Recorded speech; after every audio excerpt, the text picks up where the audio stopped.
Greetings and välkommen. I'm Catherine of Sky, and I used to hope to make your day refreshingly Swedish, but I have been very disturbed by a lot of the comments on the last video that I posted about things that I love and I hate about Sweden, and I want to kind of discuss that with you, as well as talk about the kind of culture I want to encourage on this channel.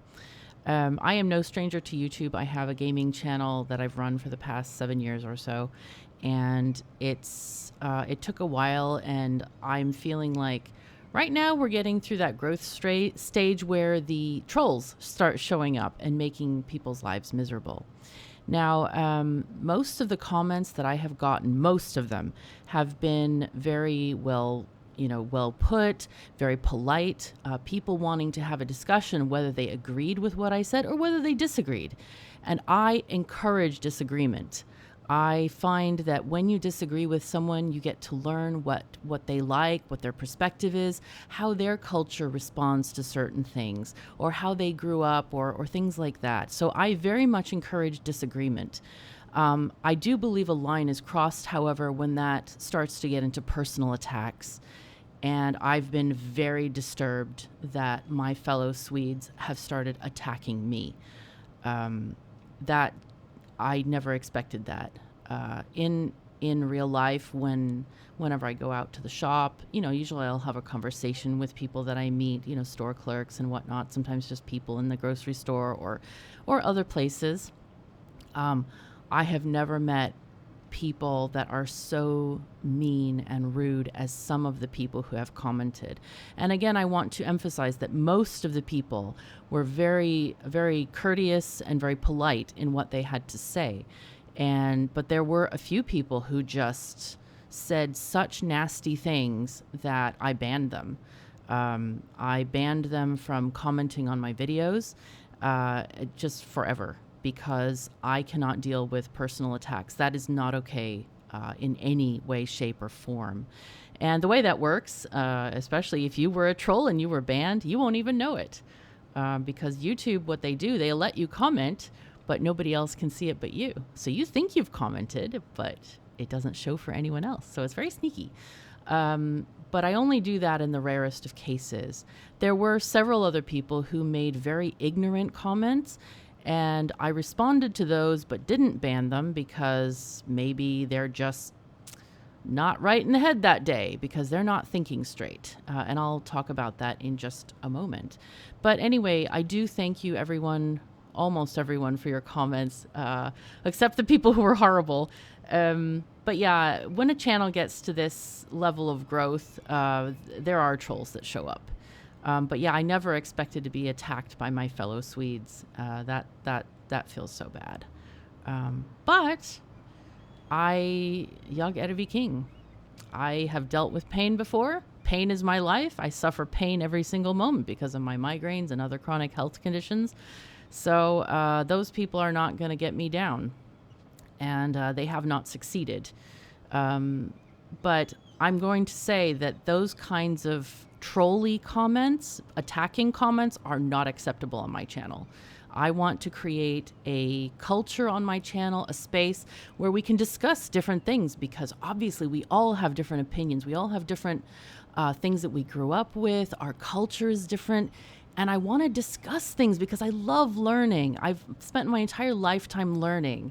And I want to foster a space where we can do that safely without having to be worried about other people attacking your viewpoint, because that's not okay. Everybody is entitled to their own viewpoint. Everybody is allowed to have an opinion on stuff. And okay, maybe we don't like that opinion, but it's okay that we have one. But the important thing is not to attack the person giving the opinion, because that's just not okay. Speaking of the ignorance, oh my God, I got a couple of comments, and these were really offensive to me. They're like, well, she sleeps all day. She doesn't pay any taxes.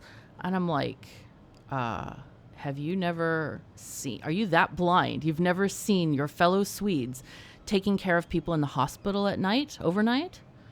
People working public transportation so you can get home after you've been partying or gone to a concert? the train drivers, the bus drivers, metro drivers, anybody that is, working, taxi drivers, factory workers, people that work at night. I work at night. And if you really want to know the entire truth, I work 16 to 18 hours a day. I work 7 days a week. I work 365 days a year. I work on all the holidays, on Christmas, on Easter, on midsummer. I work every day because YouTube is an insatiable beast that needs to be fed constantly. And my job is a really hard one. I do not recommend it to anyone. Absolutely to no one. This is not my main channel. I have, like I said, I've been on YouTube for 7 years, and my other channel is very, very, very demanding. And I'm committed to growing this channel because I love talking to you and I love sharing what I have learned, what I have experienced here, and my perspectives. So I'm working even harder than normal. But to those people who said I'm lazy, you're the lazy one. Man, you get 2 days off every week. You also get 5 weeks off in the summer and all the holidays. You're lazy. No, that's a normal schedule. People are not lazy. I'm just saying that those people are ignorant. They don't believe that people work a night shift. I prefer to work at night. It's nice and quiet. And I literally work all of my waking hours. I rarely relax even if I'm sat down on the couch, taking in a TV show. I'm reading comments, responding, writing emails, checking out new games, practicing, doing all these kinds of things because my other channel is a gaming channel. And I get many, many, many comments a day. I have to check my comments multiple times so I can keep up. So, no, I'm not lazy. Yes, I do pay taxes. And I found that really offensive that they thought I don't pay taxes. I'm like, of course I pay taxes. I value our services here. I value what our taxes are used for. I like to pay the taxes because they get us things like roads and schools and healthcare and all the things that we have as a society. So please unblind yourselves. Look around and see how many people are working at night. You might be surprised by that number. And I think that some of these people are what we call keyboard warriors. Basically, people who are too afraid to have a real conversation. They just hide behind a screen and spout nonsense and throw stones. And I hope those people leave. I'm not interested in fighting with them. That's a waste of time. They're just going to get banned. The ones that attack others. Like I said, if you have a disagreeing opinion, if you express it civilly, that's great. That's perfect. We want to hear everyone's opinions on stuff. So, yeah. And then I think a lot of people also misunderstood the very first thing on my list about it was on the topic of free scans and having an appointment assigned to you. They missed the point entirely. They didn't get it. It's not about a free scan. I do appreciate the cost, which is free. I do appreciate that the government cares. I said that in the video. I'm not sure why they missed that. But yeah, a lot of people were accusing me of like, oh, you ungrateful American, go home. Yeah, some people even said, go back to the United States. We don't want you. And I'm like, first of all, I'm not an American. I'm a Swede. I have chosen to live the rest of my life in Sweden. That is my choice, and that means that I have committed to this country. I am no longer an American. I was born in the wrong country, okay? And I have adopted Swedish culture for my own. I try to be the best citizen that I can, because why would you move to a country unless you're interested in actually being part of society and being in that way that society acts.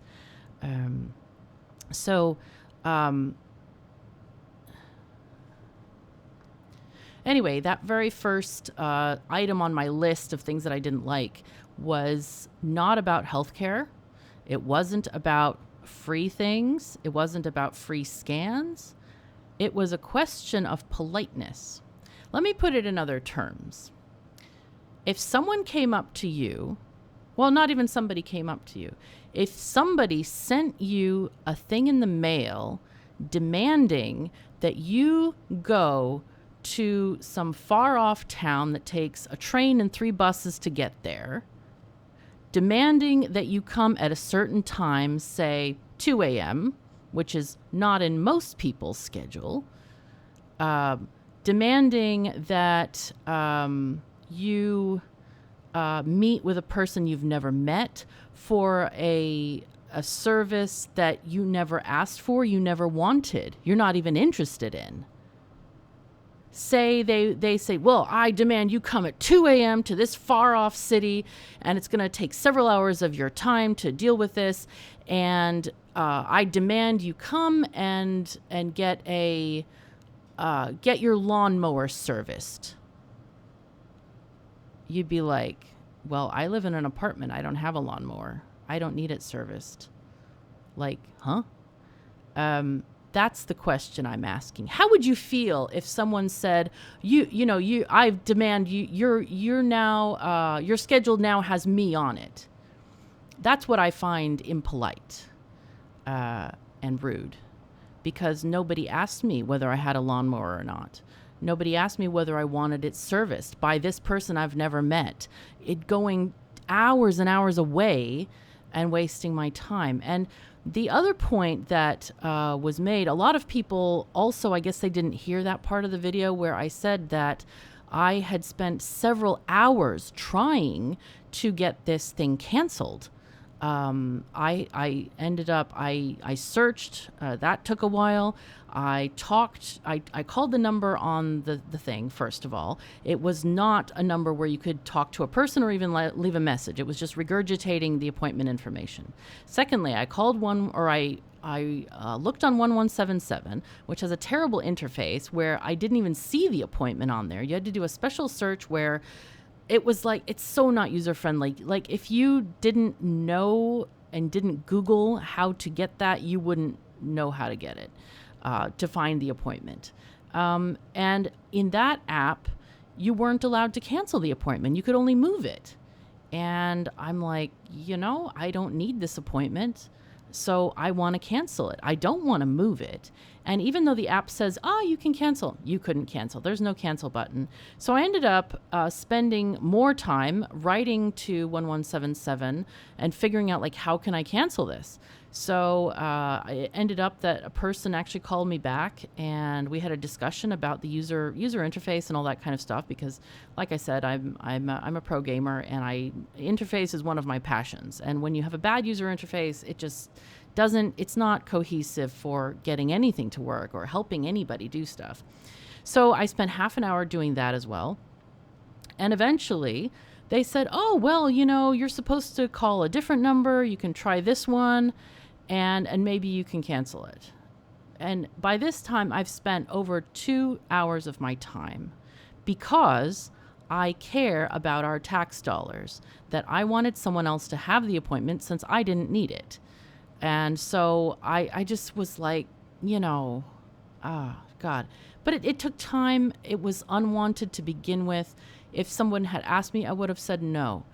And a lot of people said, well, there's millions of people who need things, and if they called everybody, that would take too many hours, man hours, and this and this and that. And I guess my point to that is that Swedish service, as I talked about in the other part of the video, has become so dehumanized that it's ridiculous. I wish that they would, and they don't, they don't even need a human to do this. They can send me an email. They sent a paper message, which costs trees and money. Why did they do that? They should have sent an email. They have my email. They have my phone number. They could have texted me. Why didn't they send me a thing where I could instantly respond, do you want this thing? And asking is so much more polite than demanding. And I think that would have come across to me better. I know Swedes are used to this. I got quite a few comments saying, that's normal, and that's not, it doesn't, come across as rude to Swedes because you're used to it. I get that. But this, the point of the video is that, I grew up in a different culture, and it's very rude to me when you don't ask a person something before you demand that they do something. And one of the concerning things was, is there a fee associated with canceling? Is there a fee associated with not showing up? And that was one of the things I was worried about because, a lot of places do charge a fee. And I sure as heck didn't want to be responsible for paying something I never even asked for. That's ridiculous. So I hope that will give you a greater understanding of my point. Like I said, it's not about healthcare. It's not about free things. It's not about scans. It's about politeness and how things are presented to you. I think I was actually kind of surprised by that response from a lot of people because Swedes in general prefer to be asked permission instead of forgiveness. That's the impression I get, at least the people that I know personally. So they will get quite annoyed if you demand something from them and you haven't asked them. So that's kind of shocking to me that it's very the opposite. So yeah, and that was really weird. Another thing that I found very odd with the comments and annoying, well, I don't know if annoying is the right word, shocking maybe about the comments was people saying, well, how dare you say negative things about Sweden? Of course, we have this and this and this problem, but you shouldn't say that. And I'm like, okay, first of all, in your post, you just said negative things about Sweden and somehow I'm not allowed to? Like, how hypocritical is that? Like, dude, have you heard of freedom of speech? I'm allowed to say that, just as much as you are. And that was weird.